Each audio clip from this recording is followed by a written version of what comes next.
سورہ تحریم کی آیت نمبر 7 میں اللہ تعالیٰ فرماتے ہیں یا ایھا کفروا، اے لوگو جو کافر ہو، لا تعتذروا الیوم، آج کے دن کوئی عذر مت کرو، انما تجزون ما کنتم تعملون، آج تمہیں بدلہ دیا جائے گا جو کچھ تم عمل کرتے تھے۔ اس آیت مبارکہ کے ضمن میں مفسرین کرام بھی فرماتے ہیں کہ اس طرح کی آیت پورے قرآن میں نہیں ہے کہ اللہ تعالیٰ براہ راست جو ہے وہ کفار سے مخاطب ہوں، کیونکہ ہم یہ دیکھتے ہیں کل یا ایھا الکافرون، نبی آپ کافروں سے کہہ دیجئے کہ اے کافرو۔ اللہ تعالیٰ کافروں سے براہ راست مخاطب ہونا بھی پسند نہیں کرتے ہیں، یا اللہ تعالیٰ یا ایھا الناس کہہ کے بات کرتے ہیں جس میں تمام لوگ شامل ہو جاتے ہیں،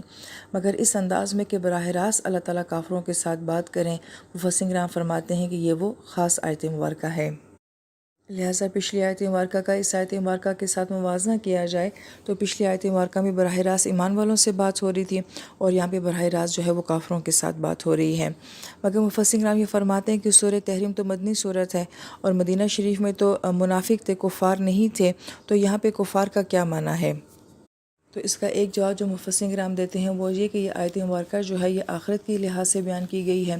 تو جب آخرت میں کسی انسان یا جماعت کو جہنم میں ڈالا جائے گا تو فرشتے ان کو کافر کہہ کے ہی مخاطب کریں گے، کیونکہ یہ تو سارا معاملہ دنیا کے لحاظ سے ہے کہ یہ کافر ہے یا منافق ہے، اور پھر یہ عقلی منافق ہے یا یہ عملی منافق ہے، تو یہ کیٹیگریز تو دنیا کے لحاظ سے ہیں، لیکن جہنم میں تو جو شخص بھی ڈالا جائے گا وہ کفر کی بیس پہ ڈالا جائے گا۔ تو چونکہ فرشتے ان کو کافر کہہ کے مخاطب کریں گے تو اس مناسبت سے اس آیت مبارکہ میں جو ہے وہ کفار کا ذکر کیا گیا ہے۔ اور اس آیت مبارکہ کا جو دوسرا مفہوم بیان کیا جاتا ہے، مفسرین کرام فرماتے ہیں کہ وہ بہت ڈرا دینے والا مفہوم ہے،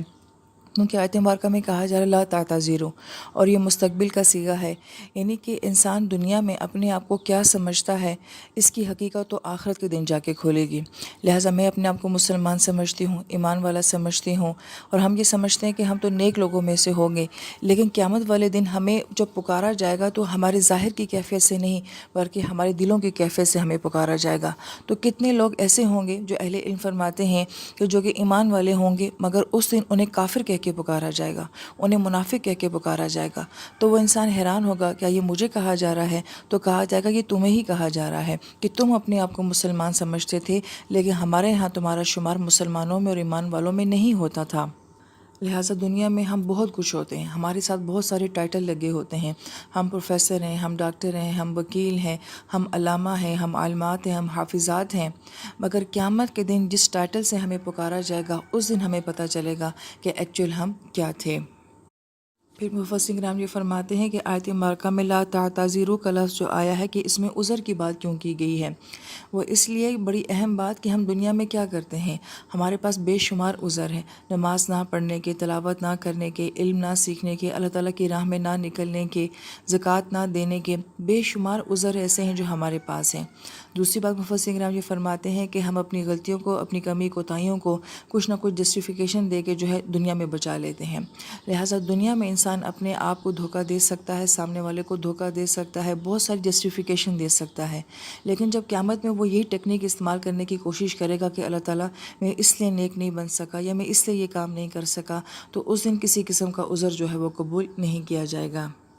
اور بعض مفسرین کرام نے فرمایا کہ عذر دھوکہ ہوتا ہے، لہٰذا دنیا میں تو ہم کسی کو دھوکہ دے سکتے ہیں، لیکن یہ دھوکے جو ہیں وہ آخرت میں نہیں چلیں گے۔ پھر آیت مبارکہ کی تکمیل جو ہے وہ بہت ہی اہم نقطے کے اوپر ہو رہی ہے، انما تجزون، کہ تمہیں بدلہ دیا جائے گا ما کنتم تعملون، جو کچھ تم عمل کرتے تھے۔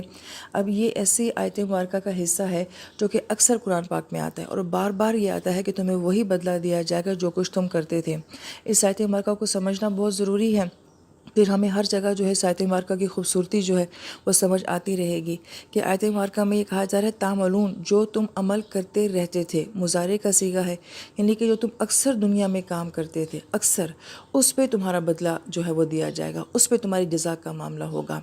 بہت پیاری بات مفسرین کرام فرماتے ہیں، ہمیں دیکھنا چاہیے کہ ہم اکثر کیا کرتے رہتے ہیں۔ اگر تو ہم اکثر اچھے کام کرتے رہتے ہیں، نیک کاموں میں ہوتے ہیں، تو کبھی کبھی غلطی، کوتاہیاں، گناہ تو ہر ایک سے ہو جاتے ہیں، لہٰذا وہ ریئر معاملات جو ہیں ان پہ جو ہے وہ بدلہ نہیں دیا جائے گا، ہمارے اکثر معمولات کو جو ہے وہ دیکھا جائے گا۔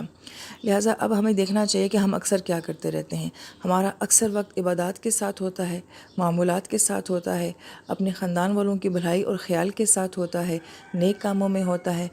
تو اگر تو ایسا ہوتا ہے تو پھر ہمارے اکثر معمولات کی بیس پہ ہی جو ہے وہ ہمیں جزا دی جائے گی. جیسے ایک مرتبہ تفسیر میں پہلے بھی یہ معاملہ بیان کیا گیا تھا، اور اگرچہ یہ اولیاء کرام کے واقعات میں سے آتا ہے، لہٰذا اس کی حقیقت تو اللہ تعالیٰ کی ذات جانتے ہیں. مگر جس ولی نے وہ قبر کو پھٹتا ہوا دیکھا تھا اور وہاں پہ ایک شخص کو قرآن پڑھتا ہوا دیکھا تھا، تو کہا تھا کہ ہم نے تو سنا تھا کہ قبر میں کوئی عمل نہیں ہوتا. تو اس شخص نے جو جواب دیا تھا وہ بہت خوبصورت تھا. دل کو تو وہ لگتی ہے بات کہ جب میں 3 سوالوں میں کامیاب ہو گیا تو اللہ تعالیٰ نے فرمایا کہ اب تمہیں جنت میں جانے کے لیے حشر کا انتظار کرنا پڑے گا. تو تب تک جب تک کہ تم اپنی قبر میں ہو تم وہ کام کرو گے جو تم دنیا میں اکثر کیا کرتے تھے. لہٰذا میں دنیا میں اکثر قرآن پڑھتا تھا تو اللہ پاک نے مجھے قبر میں قرآن پڑھنے کی اجازت دے دی ہے. یہ مفہوم حدیث مبارکہ سے ثابت ہوتا ہے کہ نمازوں کے وقت پہ جو ہیں وہ مردے کہیں گے کہ ہمیں چھوڑ دو کہ یہ ہماری نمازوں کا وقت ہے. تو گویا کہ ایک ہمیں لنک ملتا ہے اس بات کا. تو انسان اکثر اپنی قبر میں وہی کام کرے گا جو دنیا میں اکثر کرتا رہتا تھا، اور آخرت میں بدلہ بھی اکثر انہی باتوں کا دیا جائے گا جو ہم اکثر کیا کرتے تھے.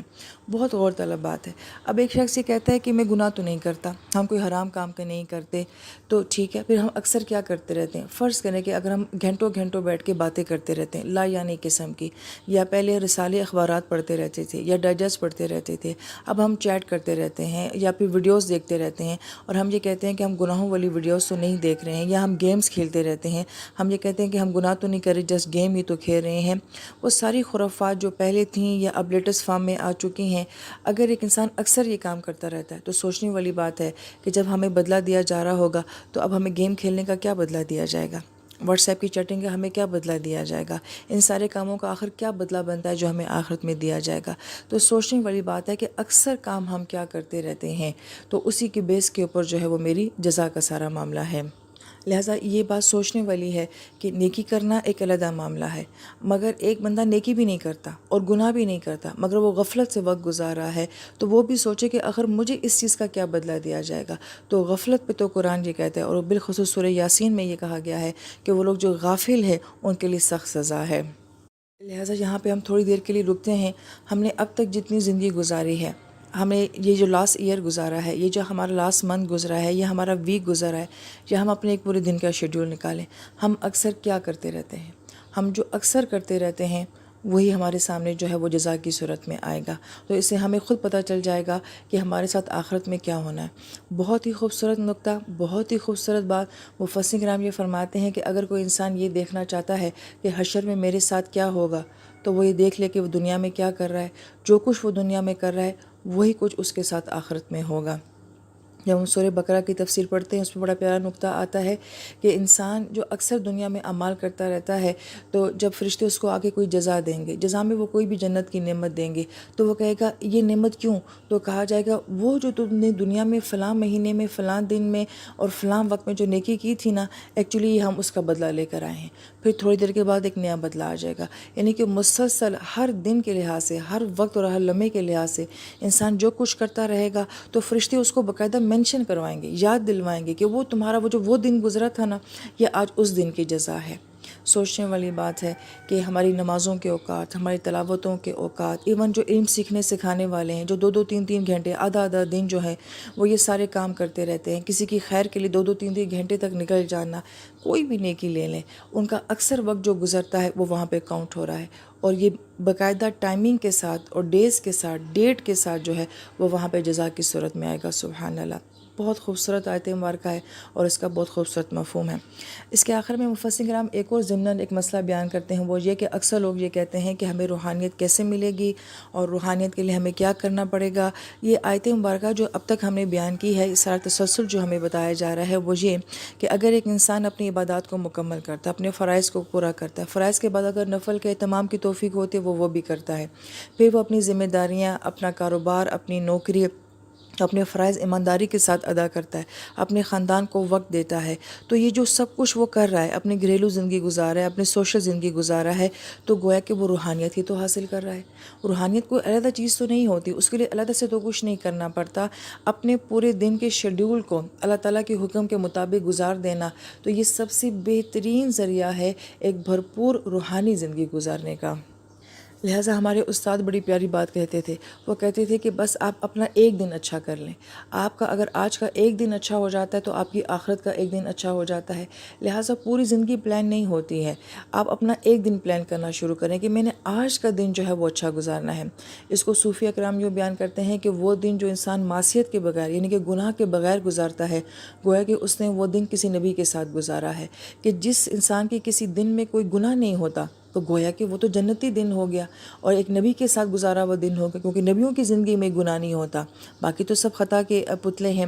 بڑی غور طلب بات یہ ہے کہ اگر ایک دن میں ایسا پلان کرتی ہوں کہ آج کے دن میں نے کوئی غلطی نہیں کرنی، کوئی گناہ نہیں کرنا، ایفرٹ کر کے کوشش کر کے گزارا جا سکتا ہے، ہمت کرے تو گزارا جا سکتا ہے، اللہ تعالیٰ ہمیں اس کی توفیق دیں، تو گویا کہ ہم نے ایک جنتی دن اپنی زندگی میں ایڈ کر لیا ہے۔ تو اس کی پریکٹس ہونی چاہیے۔ ہمارے استاد ہمیں کہتے تھے کہ فرض کریں آپ ایک جمعے کا دن ہی سوچ لیں کہ یہ دن جو ہے نا میں نے کچھ نہیں کرنا ہے، پھر اس طرح سے آہستہ آہستہ کر کے پھر ہمیں ہر دن جو ہے وہ گزارنے کی توفیق ہو جائے گی۔ تو اللہ تعالیٰ سے دعا ہے کہ اللہ تعالیٰ ہمیں اکثر اچھے اعمال کرنے کی توفیق نصیب فرمائے، آمین یا رب العالمین۔